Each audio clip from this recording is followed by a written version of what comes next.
Well, good morning, good afternoon, good evening, whoever you are, wherever you are, whenever it is for you. For me, it is just past midnight on Saturday, the 4th of January, which makes this the news for Friday, January 3rd, day 1045 of Vladimir Putin's war of aggression against the people of Ukraine. Hey, Daryl Roberts. Hey, PT. Hey, Chef Deb. Hey, Jay. Hey, Darlene. We're down Veneta and Cheyenne tonight, so maybe it won't be so busy. I'm very low energy. I'm sorry there was no live last night. I'm a little bit under the weather. I fell asleep last night. I slept all day. You can probably hear I have a little sore throat. I'm congested, you know. Hey, super user. Hey, Steph. Hey, Bobby. How you doing, pal? Hey, Spirit of Ukraine. Like my shirt? Let me start by thanking the sponsors of this live. Thanks, Spirit of Ukraine. Evening, Melinda. Let me start by thanking the sponsors of tonight's live. Hey, RDG. The board of directors, my board of directors, Chris Carter, Ballerina, Nightshade, and Arn. And my guys in San Diego, Bobby and Dan Ballard, who I count on for so much. You can give me a wake-up call. Hey, Fitz. How you doing? Hey, Sarah. So, ladies and gentlemen, good evening and welcome to this Live at 5 from Kyiv. Hey, Steve, with a V. We will start with last night's missile and drone attack. Last night, the Russian Federation sent 93 drones at the territory of Ukraine. 60 were shot down. 26 were taken out with active countermeasures. Now, we got a funny new category today that I don't know what to make of. Hey, Harold Boyer. It's a funny new category. One was lost in the air. That's how it... Now, we have... So the Air Force is very specific with its language. We have never seen them use this language before. It is a new category of drone. I'm assuming if it's lost, it was taken out. So 87 out of 93, that's a 93.5% interception rate on the drones last night. Typical what we get from the Ukrainians and what we expect from them. So really well done. Now, the 6 that got through did do damage in Dnipropetrovsk and Kharkiv and Sumy regions.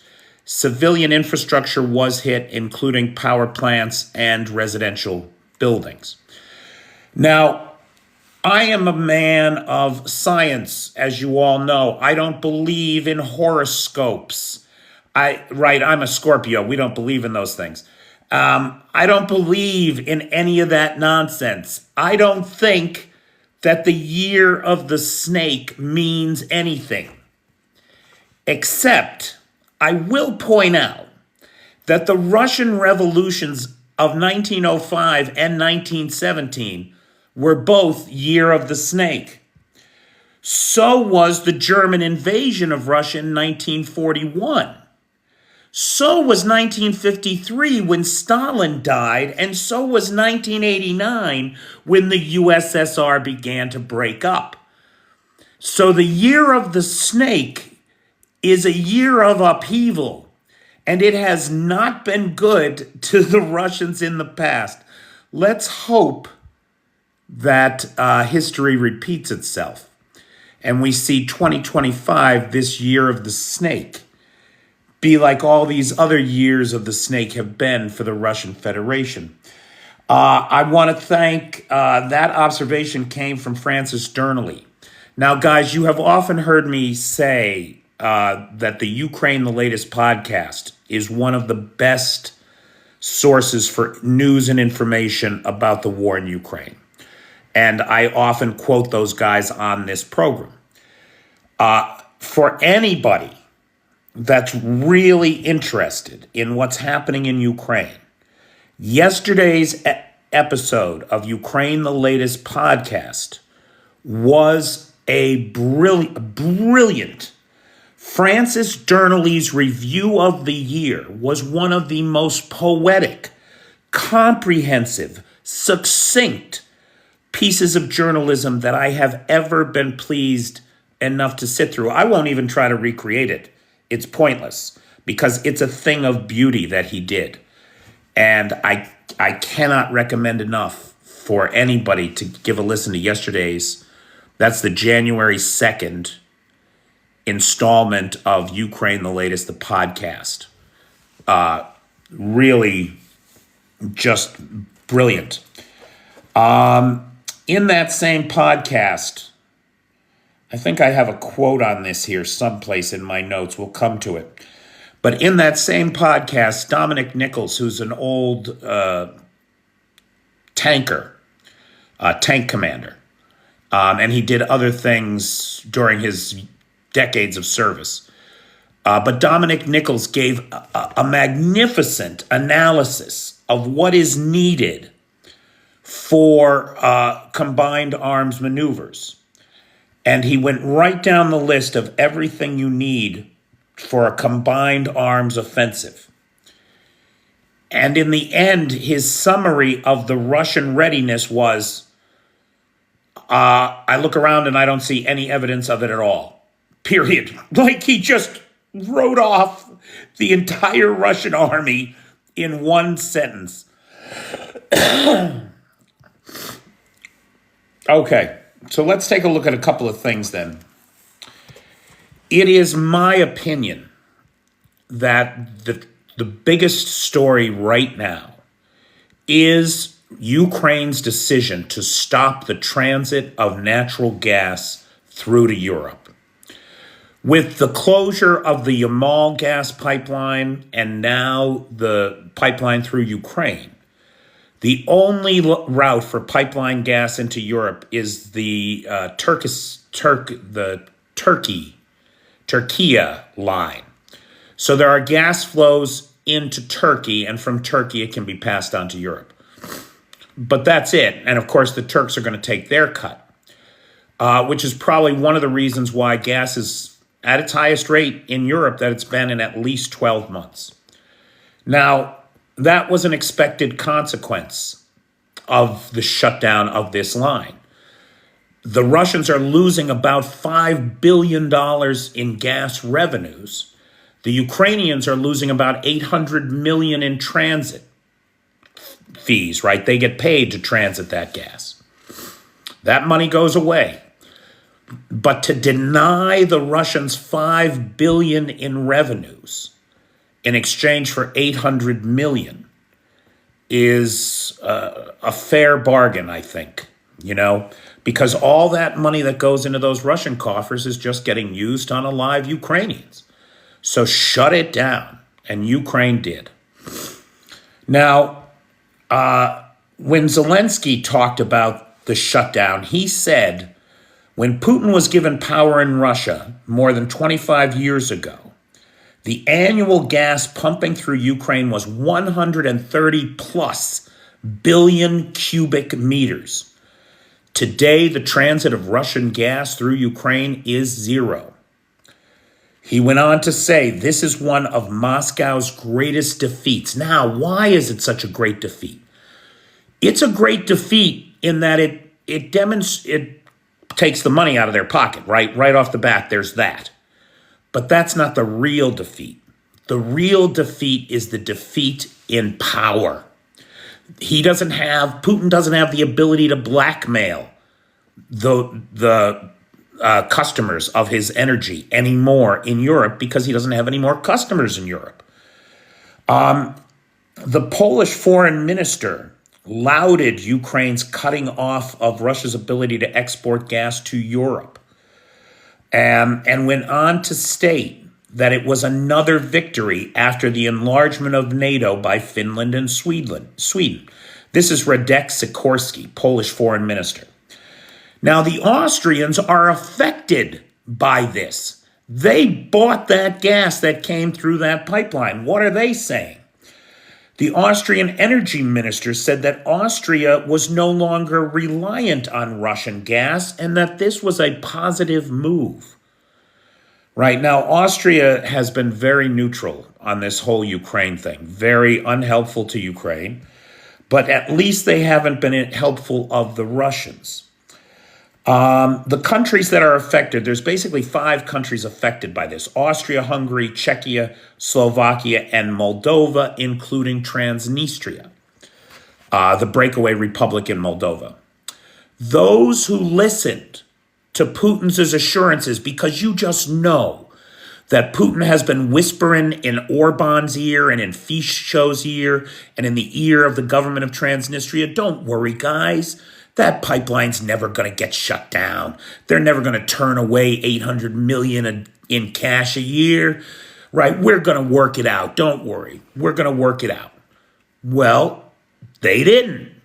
And Slovakia, Hungary, and Transnistria are suffering badly. Now, the countries that knew that this was coming and had competent leadership, like Austria, Moldova, and Czechia, are in a place to offer help to these idiots that waited for Putin, who thought that Putin would save them. So Czechia, for example, is offering spare gas to Slovakia. Having filled all of its reserves, it's got reserves for 3 months. Transnistria, on the other hand, has reserves for maybe 10 days in the south at rationing and 20 days in the north at rationing. Now, how are they rationing in Transnistria? Transnistria is feeling the full brunt of this thing. All industry is shut down except for food processing, just to make sure that people have food. Heat and hot water to homes. Anybody who depends on the state hot water and heat, which is most people in the cities, they're out of luck. They got no heat, they got no hot water. The advice from the Transnistrian government is that people should gather in one room, you should seal the windows, and you should use electric heaters. This is the advice in January in the Balkans. Not good news. Not good news for the Transnistrians. These guys have been close allies of Russia. In fact, they would not exist without Russian support. There's 1,500 Russian military inside of Transnistria there, guarding the borders. So Transnistria has been a close ally of Russia since the fall of the USSR. And in this case, we see illustrated clearly how international support for Russia is waning, because Transnistrian authorities, in a most unusual response, are laying the blame for this disaster firmly at the feet of the Kremlin. A government spokesperson said, Russian blackmail in the Transnistrian region must stop. Suggested that Russia was blackmailing Transnistria. Russia's been blackmailing Moldova to keep Transnistria for 30 years. Now suddenly Transnistria sees that it is a pawn of the Kremlin, which it is. I have said before that, in my opinion, the next dominoes to really watch are Transnistria and Georgia. If we see a Transnistria-Moldovan reunification at this time of crisis, that is another loss for Russia. Moldova, as a matter of fact, stopped pegging its currency to the dollar today and instead moved to pegging it to the euro. Another move toward the EU that Moldova wants to be in. Responsible, competent leadership in Austria, Czechia, and Moldova have prepared for this moment. Transnistria, which hasn't, is suffering and are likely to continue to. I don't know what Moldova's plans are for assisting the people of Transnistria. I know that Romania is coming to their help. Czechia is so well prepared that they are offering storage and transfer of gas to Slovakia, as long as Slovakia doesn't punish Ukraine by cutting off electricity. So one of the fallouts from this cut of the gas is that Fico in Slovakia is looking to punish Ukraine. He blames Ukraine, not the aggressor state. And one of the threats he's made is to cut off electricity. Now, the Poles are saying that if Slovakia cuts off electricity to Ukraine, they can sell Ukraine the extra voltage it needs. The Czechs, for their part, are trying to bribe Fico by saying that they'll provide gas to Slovakia as long as they don't turn off the lights in Ukraine. Fico might be going for that because he's come up with a new way to punish Ukrainians, and he is threatening to cut off all support for Ukrainian refugees inside of Slovakia. So he's a real stand-up guy, this guy.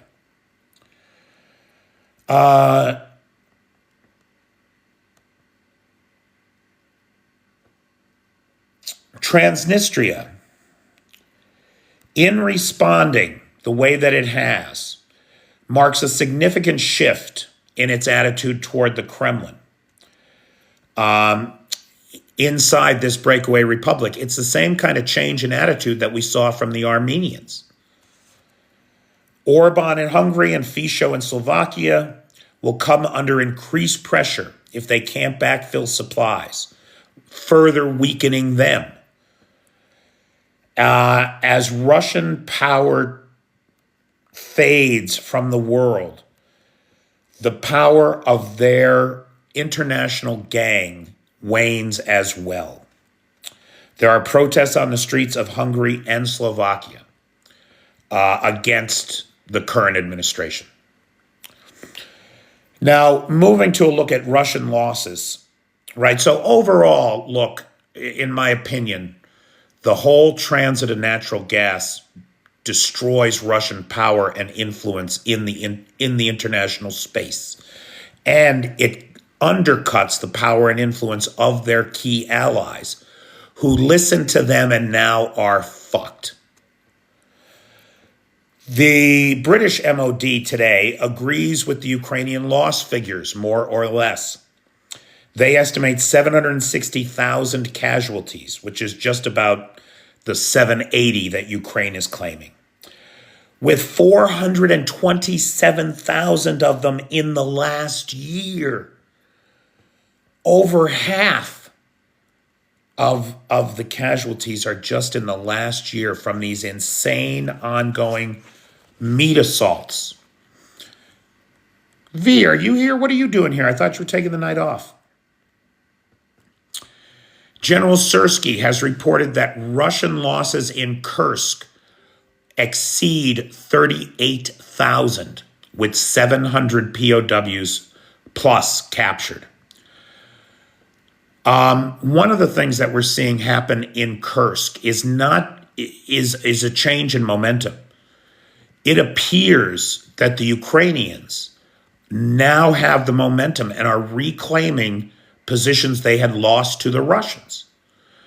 Now, that could be because 2/3 of the force that was sent in there to kick them out have apparently been Cargo 200 or Cargo 300.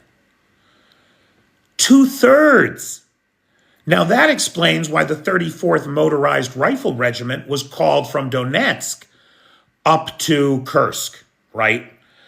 They're hollowing out the men at the front finally. Exactly what Ukraine hoped for when they went into Kursk was that they would pull men from the Eastern Front. They're finally doing it.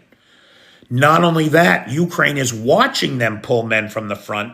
So when their train pulled into Lvov, they got hit by HIMARS. I said yesterday it was ATACMS. It wasn't ATACMS, it was HIMARS. Troop losses are said to be significant. The Wagner Group is still around. They now call themselves the Africa Corps. And they're in Africa, but they are much reduced. There was one time 50,000 Wagnerites in Africa. Now there's estimated to be less than 5,000. They've pulled them all back for Ukraine. Russia's weak in the world because they've pulled everybody. All that they can do is handle Ukraine. They can't do anything else. If they could do anything else, they'd still have fucking Syria and Armenia. And they wouldn't be losing their hold on Moldova and Georgia. And Kazakhstan. That Kazakh president, he gives it to them once in a while, boy. So the losses in Kursk are just astonishing. And it appears that bringing in the North Koreans was a big mistake. It showed the Kremlin to be weak, unable to field its own army. They themselves have been of no help to Russia at all. On the contrary, they incite bad feeling because, by all accounts, they get new uniforms, they get new kit, they get equipment, and the Russian regulars don't. The Russian regulars have to bribe their supply sergeant with a carton of cigarettes to get a new round of ammo. Shit like that. But the North Koreans just get handed everything, so it's caused a lot of bad feelings among the Russians. Cyber specialists at the main military intelligence directorate made the holiday a real pain in the ass. For Lukoil customers, shut down the mobile app, significantly disrupting services as customers could not pay for anything and incurring significant retail losses at one of the busiest days of the year. New Year's Eve and New Year's Day is the big holiday in Russia. Oh, here's my bit on this. Dominic Nichols yesterday gave the most extraordinary analysis of the requirements for a successful modern combined arms assault. And he summed it up by saying, when he looks at the Russians, I see no evidence of any of it. That was his entire analysis. It was beautiful.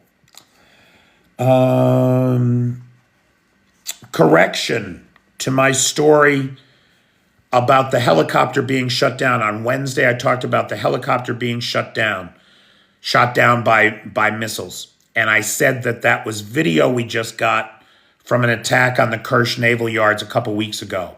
I was mistaken. The Kerch Naval Yards a couple weeks ago, was the first time we ever saw a drone fire at a helicopter.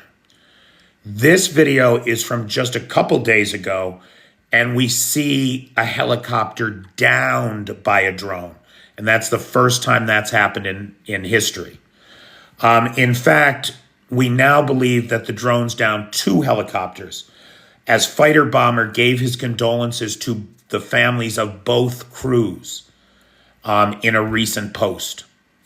So we believe that the second helicopter never did return to base. Syria has released video of Khamenei Air Base and the Russians having to go through checkpoints to come and go, which is just about my favorite thing all week. That's really a great thing. Now, just before I wrap it up here, I'm going to say something. I'm going to go through some facts.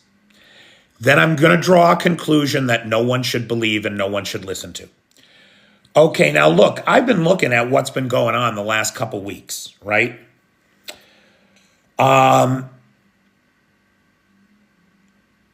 We have seen multiple fuel and oil depots hit in just the last 10 days, right? Started with that gas station in Grozny, then you had the Smolensk oil depot destroyed, right? Fuel, lubricants, destined for the front line. In Voronezh, we had railroad sabotaged. And that Voronezh railroad hub is a critical supply line for Kursk, Bryansk, Belgorod, etc., right?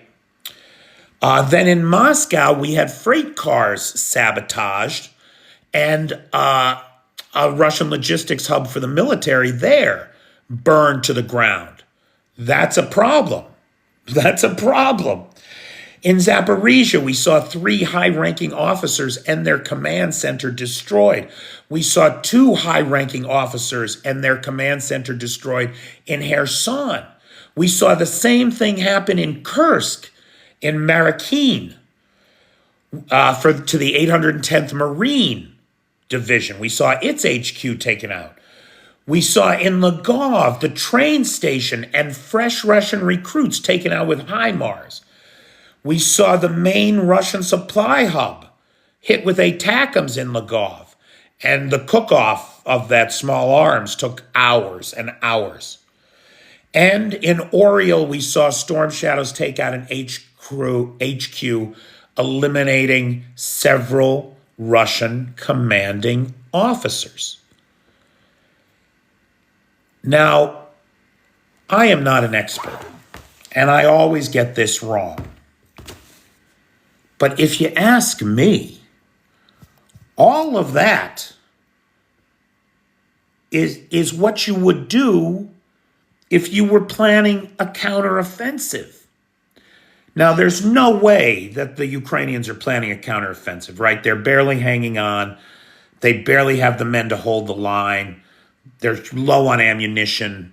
There's no way that in the middle of winter, when nobody can move, that the Ukrainians are planning a counteroffensive. And for me to even bring it up is stupid, because it's not going to happen. You can all make fun of me in a couple weeks when nothing like it happens, okay? Last thing tonight.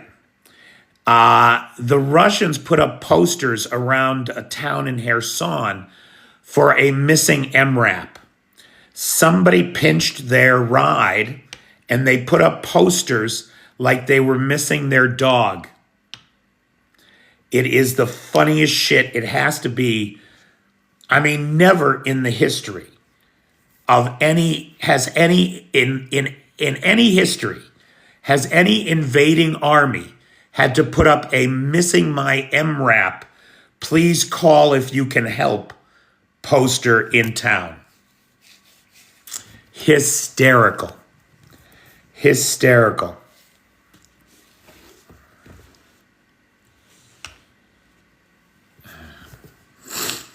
Okay, now, big thanks to the moderator team, best moderator team on the Tickety Talk, Cheyenne, Vanetta, PT, Jay, and Travis. Big thanks to the sponsors of tonight's live. Hey, Mrs. Toad. Sponsors of tonight's live include Chris Carter, Ballerina, Arn, Fitz, and, of course, my buddies in San Diego, Dan Ballard and Bobby. Thanks to Lars, who has the Discord server and the Alexievich archive. And thanks to Nightshade, who has the Peter's Peeps group on the Book of Faces. Thank you all very much. Okay, so, guys, I am a little bit under the weather. I don't know if I can go a whole half-hour Q&A, but I can certainly try if my voice doesn't give out.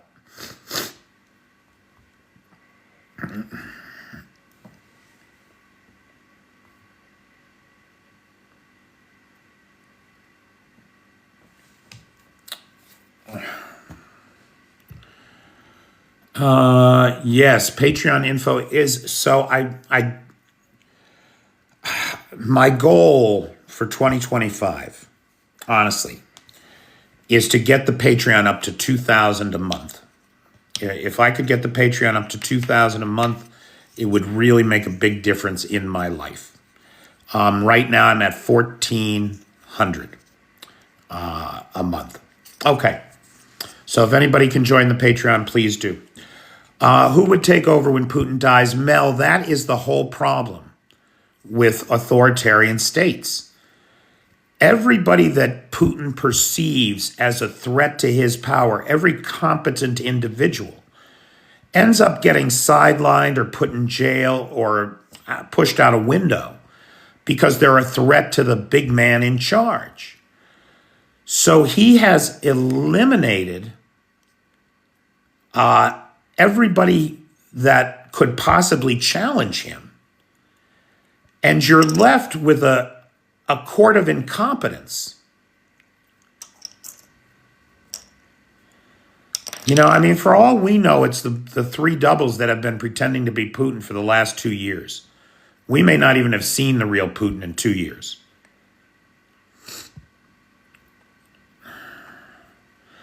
China's always making comments about Russia. The problem is they tend to be very positive.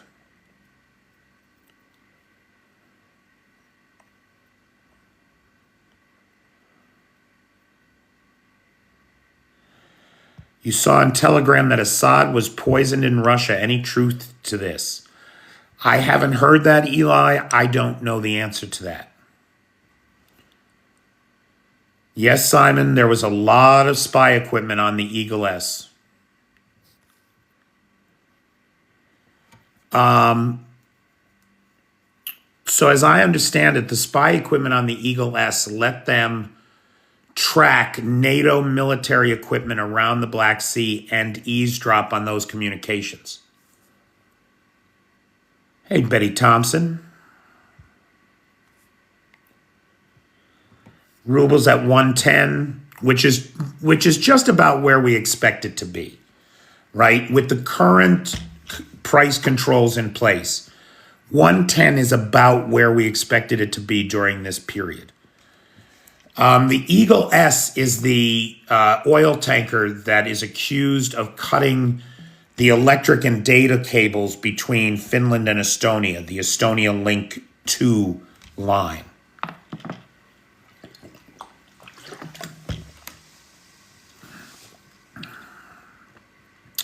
And that's a big story, too.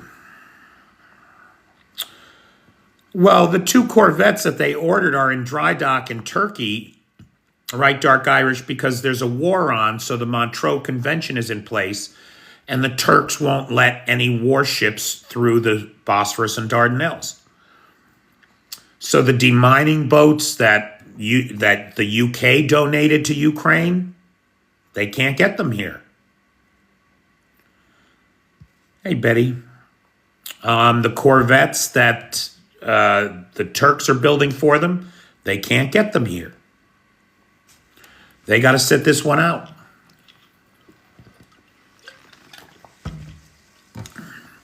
Hardly. We're going to see a 120 ruble, but it's not going to be until the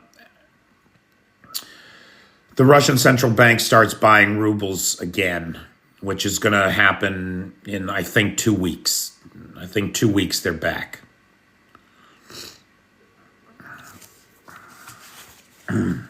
Sorry.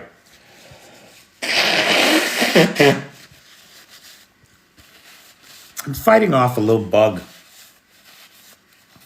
I couldn't get out of bed today. I literally slept all night. I slept all day.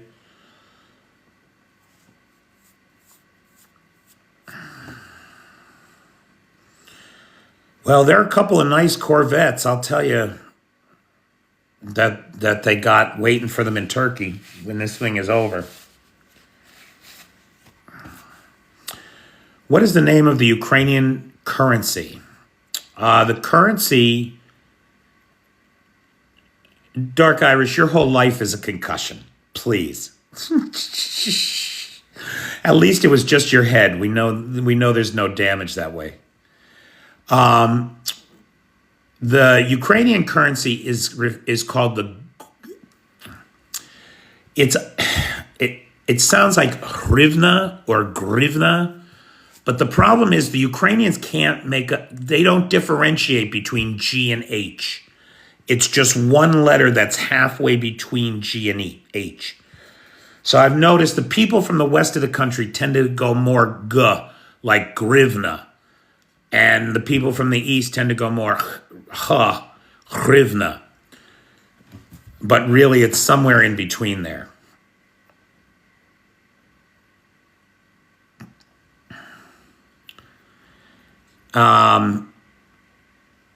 And currently, it's at like 40.7 to 1. 40.7 to 1. The dollar is pretty strong right now. The currency gave up, for most of the time that I was in Ukraine, it was about 36 to 1. But then when the dollar showed some strength, it gained a little bit on the hryvnia to 40 to 1. So the hryvnia lost 1/9 of its value against the dollar in the same time that the ruble lost 30% of its value to the dollar. Yeah, in English it's UAH. In Ukrainian it's GRH.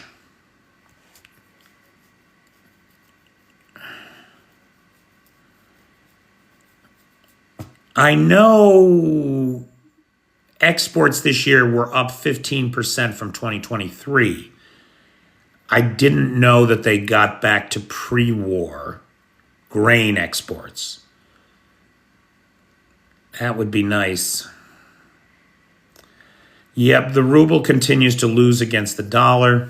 I expect it to be pretty stable in the 110.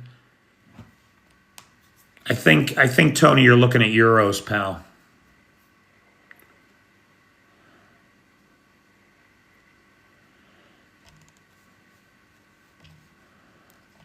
There's always Florida, Miss Toad.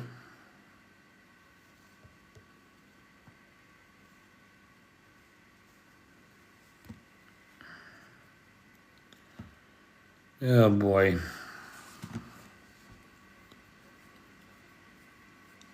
I don't know anything about the Trump sentencing.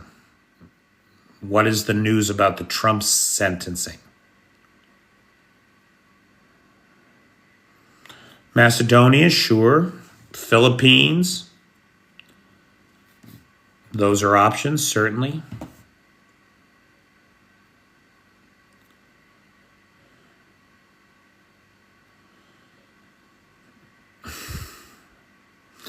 Sammy has put up some of the matching characters. An English G looks like a Ukrainian R. H looks like an X.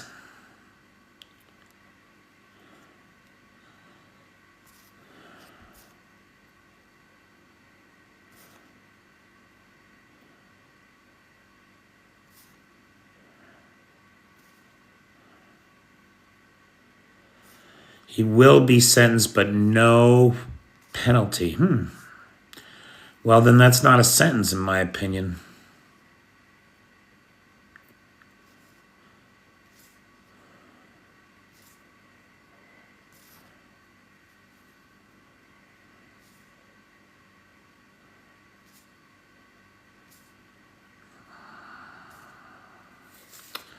Yeah, I don't know. Ugh, Trump chaos is right, Bobby.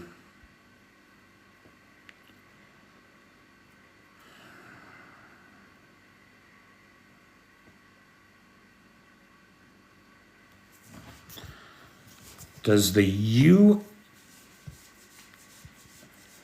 So the UN's IAEA, the International Atomic Energy Agency,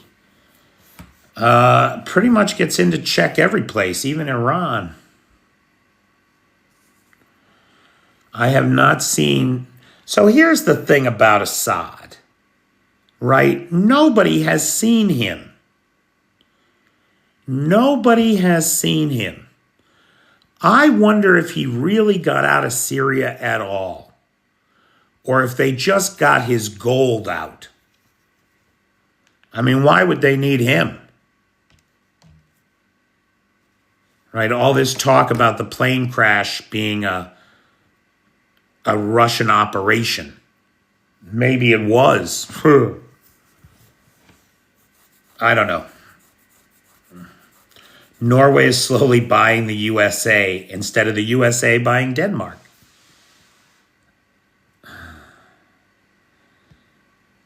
Well, Mrs. Toad, if you can't see, won't the eye surgery help?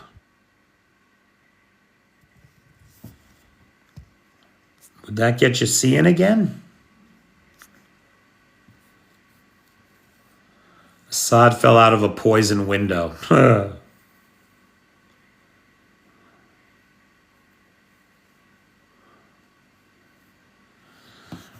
Russia helped Assad because it was cheap and easy to do it.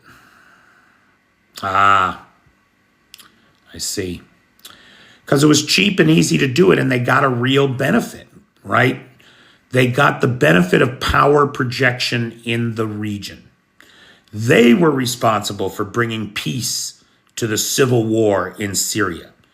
And they got a base, an air base, and a naval base, so that they had a stop for refueling and maintenance between Russia and Africa. So it was the perfect place, and it cost them, for what they got, very little. I mean, over 10 years, yeah, they put $32 billion into the place, but they got a lot out of that, you know? A naval base, an airport, you know, not to mention a lot of target practice.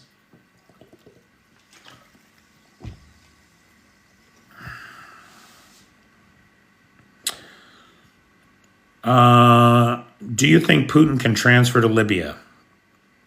Bobby, as I understand it, the warlord that controls the largest percentage of Libya is pretty much fed up with the Russians as it is. So I don't imagine that that's going to work out for very long if he gets in there at all. Also, I think whatever they were going to bribe him with may have been on that crane ship that got sunk in the Mediterranean. May have been. I don't know.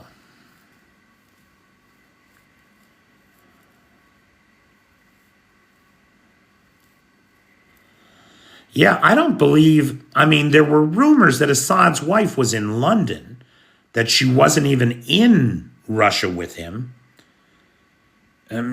Nobody has seen them, to the best of my knowledge. They may not have gotten out of Syria. I don't know.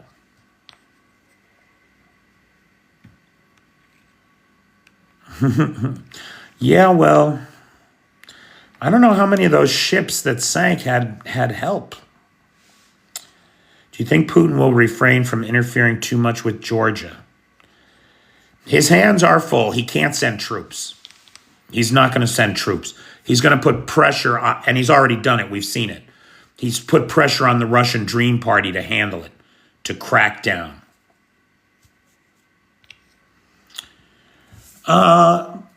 Blue Ariel Silk, I don't think that London can say no to Mrs. Assad because she's a British citizen. But they could certainly take her into custody for trial in The Hague for her part.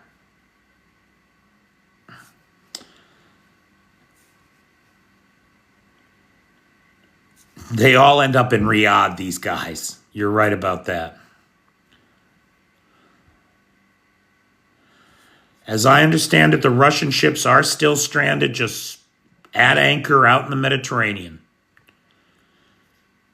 No updates on the mystery plane. Here's what we know. The Russians are saying that it was just a standard diplomatic transfer. That's what the Russians are saying. Nothing special, standard. The fact that the White House has not commented on it at all, and the Russians are denying it, could mean that there is no story there. But it is a mystery, and it does line up with when the timelines line up with when Harris and Biden returned to the White House unexpectedly. Arab News is reporting that Bashar al-Assad has been poisoned in Moscow. Well, of course he has. They don't need him anymore, and he's an embarrassment to them.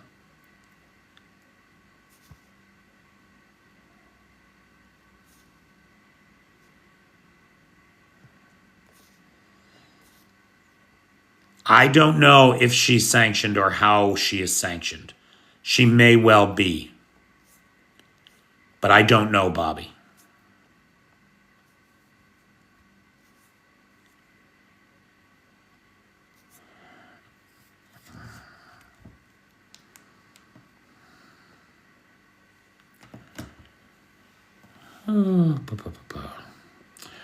Okay.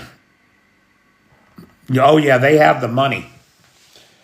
It is said that Bashar al-Assad got out of Syria with $135 billion. When the Russians take it, do you think they'll leave anything for Mrs. Assad? Seems unlikely.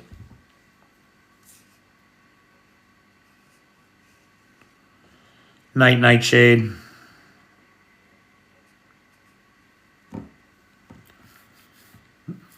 Yeah, the Russian Federation is not a place to visit. Good night, Chef Deb.